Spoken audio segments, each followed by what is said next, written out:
When the police found my wedding ring in the storm drain 2 blocks from her gallery, they asked if I had thrown it. I told them I didn't remember. Truth is, I did remember. I just didn't want to admit what I was really running from. It wasn't a fight. It wasn't cheating. It wasn't even a secret. It was something worse. I saw something in her sketchbook that I was never supposed to see. Something that still wakes me up at 3 a.m., drenched in sweat, heart sprinting. Something that made me pack a backpack with a dead phone and leave town in the middle of the night like I was fleeing a crime scene. And maybe I was. Before I go further, let me just say, I'm not a reliable narrator. I get anxious at red lights. I cry at pet adoption videos. I overthink texts and assume every silence means I've ruined everything. I'm not brave. I'm not clever.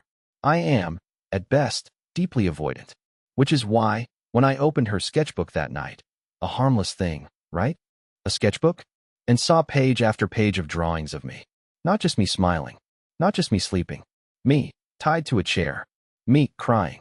Me, with my mouth sewn shut. I didn't confront her. I didn't ask questions. I ran. I left. Without shoes. Without a wallet. Without even locking the door behind me. That was 11 months ago. Since then, I've moved 3 times. Changed my name on social media. Cut ties with everyone we used to know. I live in a rental unit with no address on the mailbox. I don't use credit cards. I pay for everything in cash. My landlord thinks I'm in witness protection. And somehow, it still wasn't enough. Because last night, I heard it. 3 knocks. Precise. Measured. The way she always knocked when she forgot her keys. I froze. I didn't move. I didn't breathe. Then came her voice. Soft. Shaky. Like she hadn't aged a day. Like I hadn't vanished off the face of the earth. Simon, I didn't finish the last page. I haven't opened the door yet. But I will. And if you're reading this, please, just stay with me. I think I need someone to hear this before I disappear again. Because I don't think she came alone. I stood there for maybe 5 full minutes, staring at the front door like it was an animal that might bite if I moved wrong. My breath was shallow, my chest tight, and the silence that followed her knock was somehow worse than the knock itself. I kept expecting her to say something else. A laugh, a scream, an apology, anything. But nothing came after those 7 words. Simon, I didn't finish the last page. That was Cassidy's voice. I'd know it in a thunderstorm. Soft and deliberate, like she was always narrating some slow indie film. She used to read out loud in bed, even if no one asked her to. She'd pause at commas like they were stop signs. Now, that same voice was leaking through the cracks of my so-called safe life, the one I'd rebuilt like a paper house in the middle of a windy field. I didn't open the door. I backed away slowly, still barefoot, heart hammering so loudly I half wondered if she could hear it. My mind was racing. Had I hallucinated her? Had I finally cracked under the pressure of months of paranoia and sleepless nights? I even considered the idea that someone was messing with me. Maybe one of her art friends playing some elaborate performance prank. But that would mean they'd found me. That she'd found me. And I had been so careful. I hadn't used my real name on my lease. I paid extra for the property manager to leave me out of the system. I never posted a photo of this place. The only living soul who knew my exact location was my neighbor, Frank, and he was a 72-year-old retired mechanic with sleep apnea and a distrust of email. There was no way she could have found me, unless she never stopped looking. I stayed up all night. I didn't dare peek through the blinds, afraid that if I saw her face, I'd freeze and open the door without thinking. Cassidy always had that effect on me. This magnetic pull that made logic feel like background noise. And despite everything I remembered, everything I'd seen, a small, traitorous part of me still longed to hear her explain it all. What the drawings meant. What the last page was. Why she drew me like that. But I didn't sleep. I just sat at my kitchen table with a butter knife in one hand and my old flip phone in the other, waiting for morning like it was going to save me. When the sun finally came up, I checked the peephole. She was gone. There was no note. No trace of her on the porch. No footprints in the gravel. But taped to the outside of my door, dead center, was a single torn page from one of her sketchbooks. I knew it instantly, not just by the jagged edge or the texture of the paper, but by the way the lines were drawn. Heavy, sharp, like she was angry at the page. It was a drawing of me again. But this time, I wasn't tied up. I wasn't gagged. I was asleep in bed, and she was standing over me, holding something. I squinted at the object in her hand. It looked like a knife. No, scissors. There were no words on the page, no caption, just that image. Me asleep, her standing there, scissors in hand. And in the corner of the drawing, I noticed one more detail, a figure in the background. Faceless, tall, watching. Someone else was in the room. I ripped the page down, crumpled it, and shoved it in the trash like that would make it disappear from my memory. It didn't. I didn't go to work that morning. I just sat on the floor, staring at the trash can where I'd buried the drawing. I could still see it in my mind, the soft curve of my sleeping face, the faint lines suggesting movement, and those scissors glinting in her hand. Cassidy used to say drawings were just time frozen by obsession. If that's true, I guess this one was the moment she froze me in her mind. Helpless and still, the perfect subject. I couldn't stop thinking about the figure in the background. That tall, faceless shadow. It didn't look human. The proportions were wrong. The arms too long, the neck slightly bent, like someone had sketched a human from memory but got the details just off enough to make it crawl under your skin. I told myself it was symbolic. I told myself she was just trying to scare me, maybe punish me for leaving. But the longer I stared at the memory of that image, the more it started to feel like a warning. By noon, I convinced myself to throw the page away for real. Not just into the trash can, but out, far out. I grabbed it, still crumpled and damp from the coffee I'd spilled earlier, and walked it down the alley to the dumpster behind the liquor store. I tossed it in, wiped my hands, and stood there for a moment like a man who'd just buried a body. The air was heavy, humid, the kind that clings to your skin. When I turned to go back, I noticed something odd. There was another piece of paper lying against my windshield. At first, I thought it was a flyer. But when I got closer, my stomach dropped. It was another sketch. Cassidy's style again, no doubt about it. This time, it wasn't me. It was my apartment door, drawn perfectly down to the dent in the frame. And in the tiny reflection of the peephole, she'd drawn an eye. Watching. I didn't even bring it inside. I tore it into pieces right there in the parking lot and threw them into the wind. But even as I did, I had the feeling that tearing the paper wasn't ending anything. It was just confirming that she still had control of the narrative, and I was only reacting. I went back inside and started pacing, trying to tell myself there had to be a logical explanation. Maybe she had photos of me. Maybe she'd tracked me somehow. Yet the door drawing meant she'd been here. That night, I couldn't eat. I couldn't even sit still. I left the lights on in every room, including the bathroom, because the silence in the dark felt like a setup, like something was waiting for me to blink. Around midnight, I started hearing it, a faint tapping noise coming from the wall behind the fridge. It wasn't steady. It came in irregular bursts, like someone trying to get my attention but afraid to be heard. I told myself it was pipes or a mouse, but it didn't sound like either. It was too intentional. I stood there, staring at the wall, until the tapping stopped. My pulse slowed, and I laughed at myself, a nervous, hollow laugh that didn't sound human. I turned away, walked toward the living room, and then I heard it again. This time, closer. Inside the wall to my right. 3 taps. Pause. 3 more. The exact rhythm she used to knock. My throat went dry. I didn't move. I didn't even breathe. I waited for the sound again, but there was only the soft hum of the refrigerator and the low buzz of the light fixture. I backed up until my calves hit the couch, and I sat down slowly, keeping my eyes on that wall. I wanted to call someone, but who? What would I even say? Hey, remember my ex-wife who used to draw creepy pictures of me? I think she's living in my walls now. Yeah, that'd go over well. So instead, I sat there in silence, staring into the corner where the paint was slightly darker, where the tapping had been. I don't know how long I stayed like that. Minutes. Hours maybe. At some point, I must have fallen asleep, because the next thing I remember is waking up to sunlight and realizing that the fridge door was open. The food was warm, and on the inside of the fridge door, drawn in black marker, were 3 words written in her handwriting. I hear you. I stood in front of the fridge for a long time, just staring at the words. I hear you. My first instinct was to wipe them off, erase the message like it would also erase the creeping panic inside me. But I didn't. I just stood there, arms limp, breath shallow, like my body didn't know what response to have. It wasn't fear anymore. Fear had been a few nights ago. This was something colder. A feeling like I was being studied. The handwriting was unmistakably hers. Cassidy had this almost calligraphic style, like every letter was a tiny artwork, too elegant for what it was saying. I ran my finger over it. It wasn't marker. Not really. It was wet, slightly smeared. It hadn't dried. I quickly yanked my hand back and went to the sink to wash it. There was this oily residue I couldn't place, and for some reason, the smell of it made me nauseous. Something in my brain whispered, "That's not ink." That's when I started to panic for real. I checked every window, every lock. I pulled furniture away from walls, climbed onto the kitchen counter to look at the top of the cabinets. Nothing. No cameras. No signs of entry.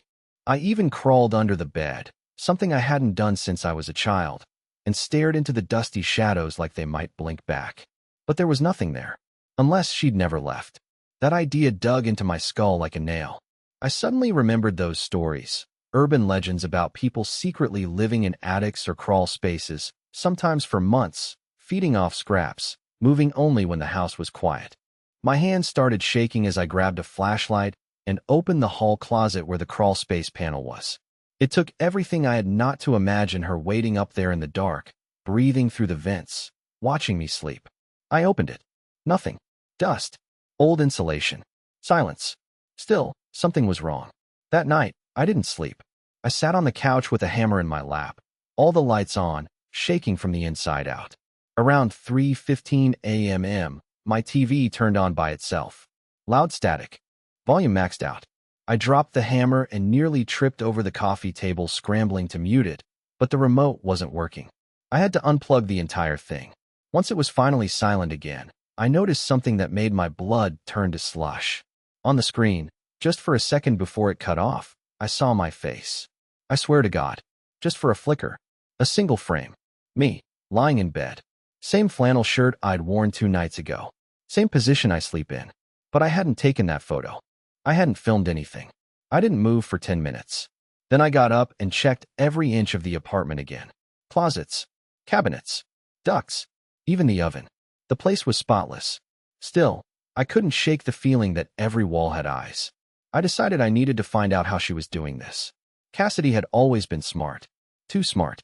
She used to do freelance video editing gigs, even dabbled in surveillance photography for extra cash during college. I once joked she'd make a better spy than an artist. She didn't laugh. By sunrise, I made a decision. I was going back to the source. I'd avoided everything from our old life. The apartment we shared, the friends we knew, even the social media accounts we once ran together. But now, I had no choice. I had to retrace the steps I ran away from. So I broke my own rule. I logged into my old, hidden Reddit burner account, the one I used to post anonymously on art forums. Cassidy had used it once, accidentally, to share one of her early concept sketches. I searched the post history. There was a new upload. 4 days old. The title simply said, "Some things are too alive to erase." My stomach twisted. I clicked it. It was a 19-second video. Grainy. Silent. Black and white. Security cam footage of a man, me, sitting on the couch, holding a hammer, head twitching from side to side like I was listening for something. Then, in the last 3 seconds, something moved behind me, just over my left shoulder. A blur. Long limbs. Thin neck. I slammed the laptop shut. I didn't sleep the next night either. But not because of fear. Something else had taken over now. Something more primal than fear. I wanted answers. The building hadn't changed. That was the first thing that bothered me. I expected it to be repainted, remodeled, maybe gentrified into oblivion like most of the old places in that part of town. But no, Cassidy and I had lived on the 2nd floor of a crumbling 3-story walk-up with ivy strangling the bricks, and it looked exactly like it did the night I left. The same cracked step at the entrance. The same broken buzzer. The same flickering hallway light outside Unit 2B, blinking like it was trying to say something in Morse code. My heart was punching against my ribs as I stood outside the door. I didn't have a key. Didn't need one. It wasn't locked. That was my second problem. When I pushed it open, the smell hit me instantly. Not rot, not filth. Something worse. The smell of unlived-in time. Like someone had taken a memory, bottled it, and let it decay on a shelf. The air inside was still, too still, like it had been vacuum sealed. Dust floated through a thin shaft of sunlight cutting in through the blinds. I half expected to see her there. Cassidy, curled up on the couch with her knees pulled to her chest, charcoal on her fingers, sketchpad balanced delicately like always. But the couch was gone. Most of the furniture was gone. And yet the space didn't feel empty. It felt watched. I walked slowly, every footstep echoing like it didn't belong to me. The floors creaked in all the same spots they used to, but it felt different now. Louder, more deliberate, like the house was mimicking its own memory. The walls were a different color, but not freshly painted. Just stained, as if something had seeped through the drywall from behind and left shadows where no light touched. I don't know what I was hoping to find. Maybe evidence she'd returned here. Maybe something to make all of it feel rational again. A diary, a receipt, an explanation. I wasn't ready for what I actually found. The closet in the bedroom, the one where she used to keep all her art supplies, was open and the light was on. It was a dull, yellow bulb, barely hanging from the ceiling. Inside, there were stacks of boxes, all the same brand, all taped shut with surgical precision. Every box was labeled in black marker with numbers. No words, just dates. I pulled the top one down and opened it. Sketchbooks, at least 20. All the same size, same brand. I grabbed the one at the top of the stack and flipped it open. The first page was blank. So was the second. And the third. Then, finally, on page 4, I saw it. A drawing of me, again. Only not recent. This one was from years ago. I recognized the shirt I'd worn the day I'd gotten food poisoning at that terrible Thai place. I remember Cassidy laughing while I curled up on the bathroom floor, telling me I looked like a Victorian orphan dying of soup deprivation. I'd loved her for that laugh. I'd loved her for so much. But this drawing wasn't funny. I was on the floor, yes. But in the sketch, I wasn't groaning dramatically. I wasn't being teased. I was screaming, my mouth stretched wide in total silence, and standing over me was a shape. That same shape. The one I'd seen in the background of the others. Vague. Featureless. Watching. I felt sick. My fingers trembled as I turned more pages, faster and faster. Dozens of sketches. Me in various rooms. Asleep. Awake. On the phone. In the shower. Always alone. Always watched. Every few pages, the shadow got a little closer. Until one page showed it touching me. Its hand on my shoulder. I dropped the book. My stomach turned. I grabbed another sketchbook, and another, flipping pages until the images began to blur together. Hundreds of moments. All of me. From angles I never noticed. From positions she couldn't have drawn unless. I stopped. My throat clenched. I couldn't breathe for a second. These weren't drawings from memory. These weren't fantasy or metaphor. These were recreations. Of real moments. Of footage. Which meant she'd been watching me long before I left. Before the fridge. Before the knock. Before I even knew something was wrong. I stumbled back and nearly tripped over a box on the floor. One that had slid out from the closet as if it wanted to be found. It had no label. I hesitated, then opened it. Inside was a single object. A miniature sculpture, molded from what looked like clay and plaster.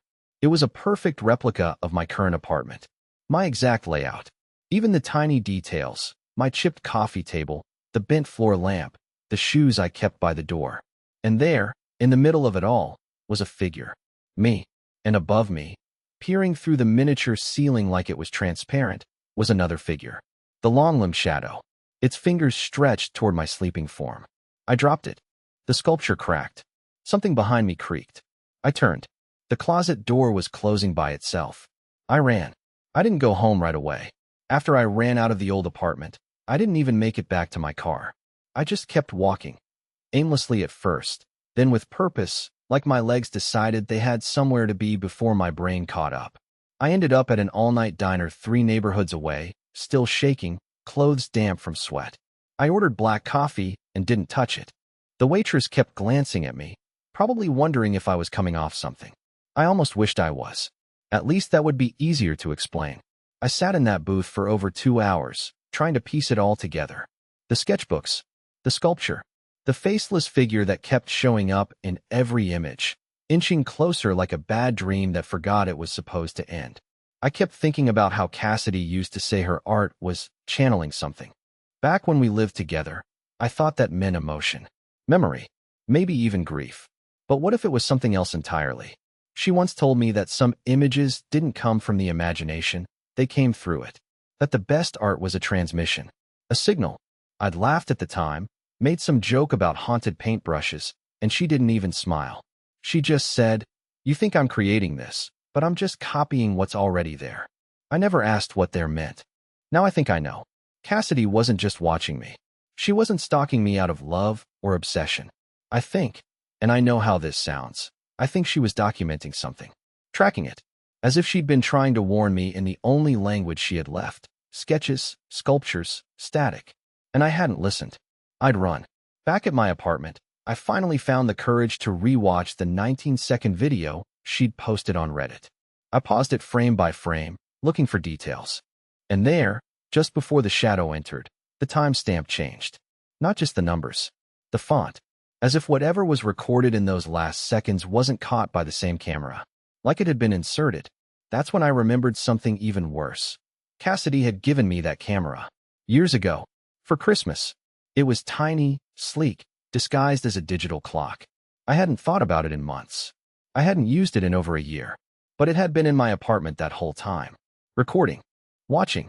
I tore through my closet and found it in a box of random tech, still plugged in.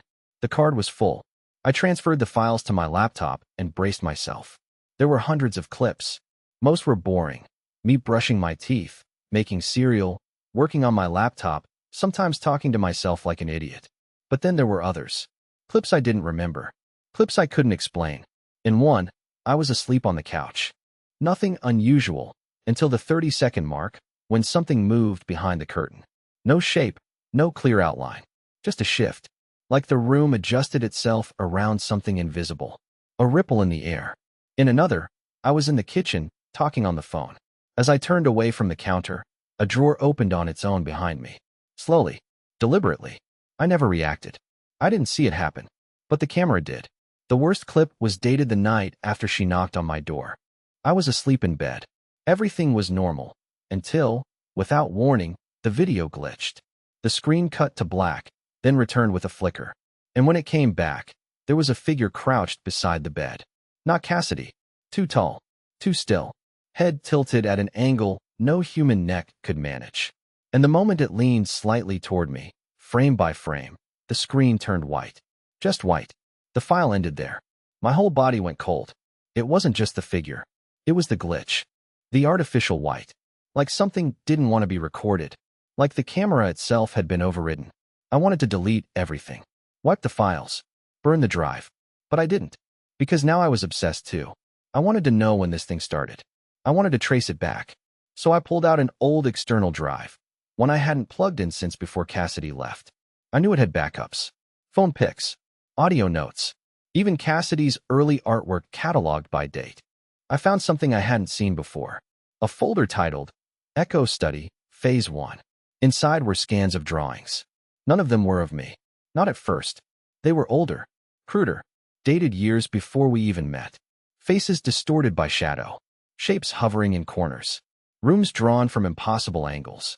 And all of them, had that same figure. Faceless. Watching. In one of the earliest scans, Cassidy had written something along the margin in pencil.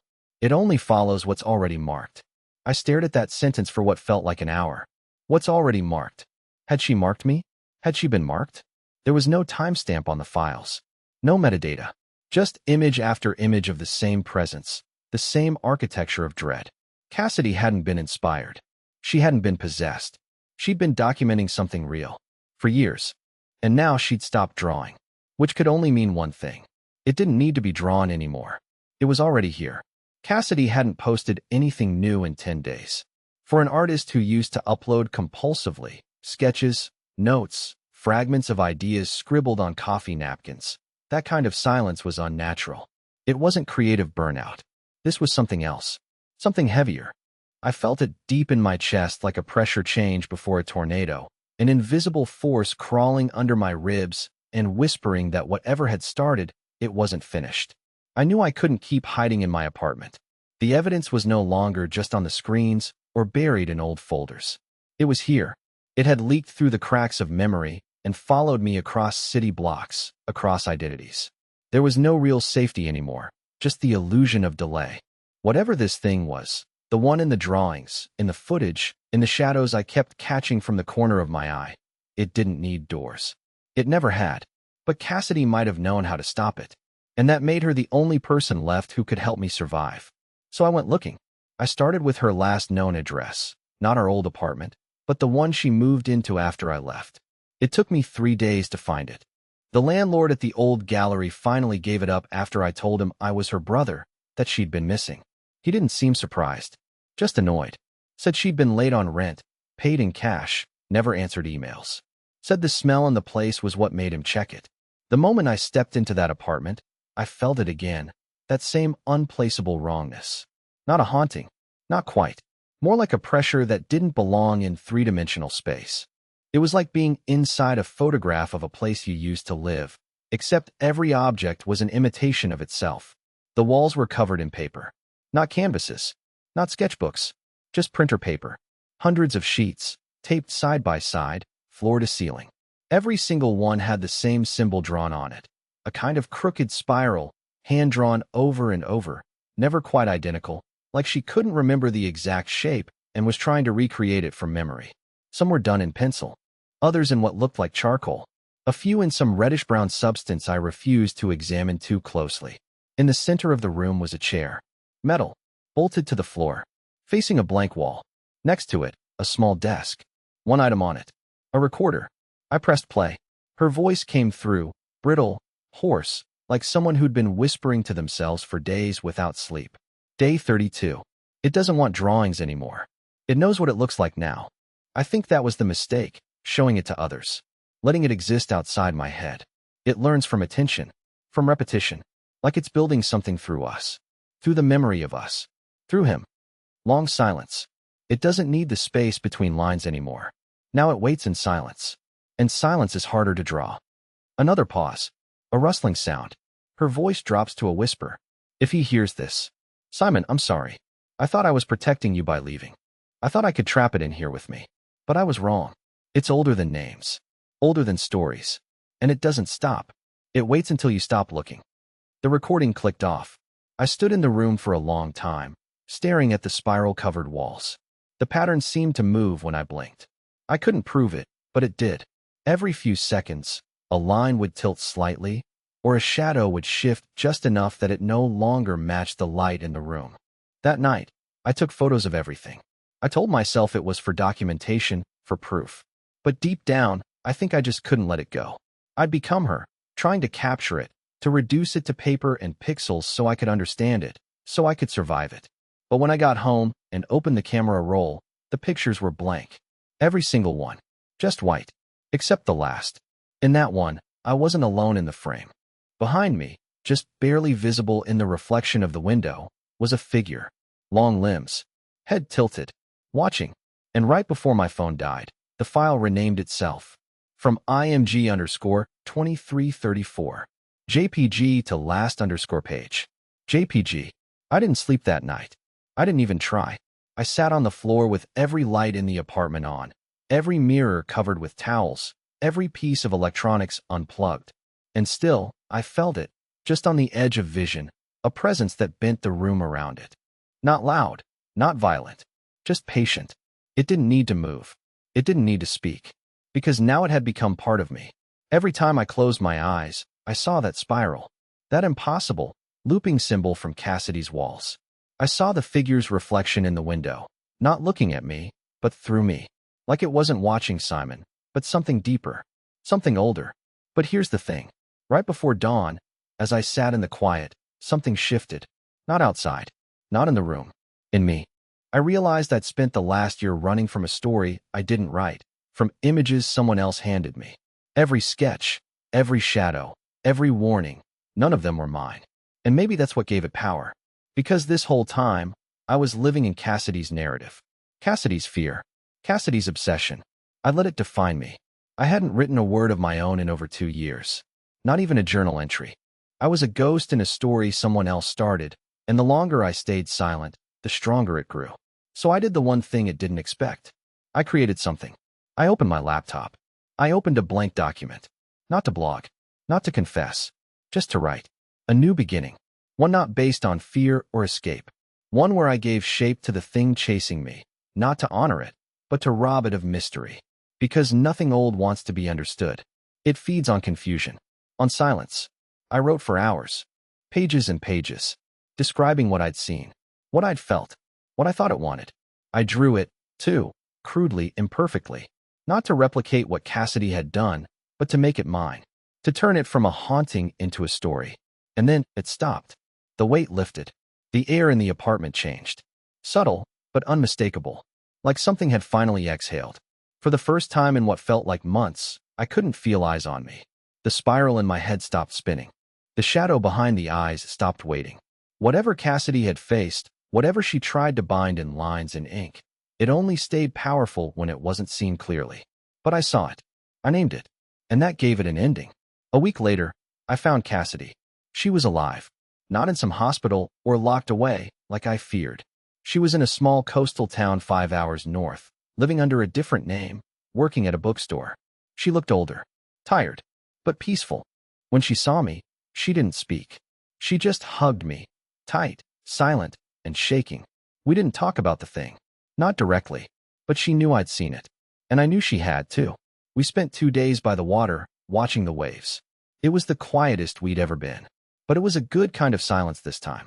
Not haunted, not heavy, just still. I don't know what that thing really was. Maybe a metaphor. Maybe something older than metaphor.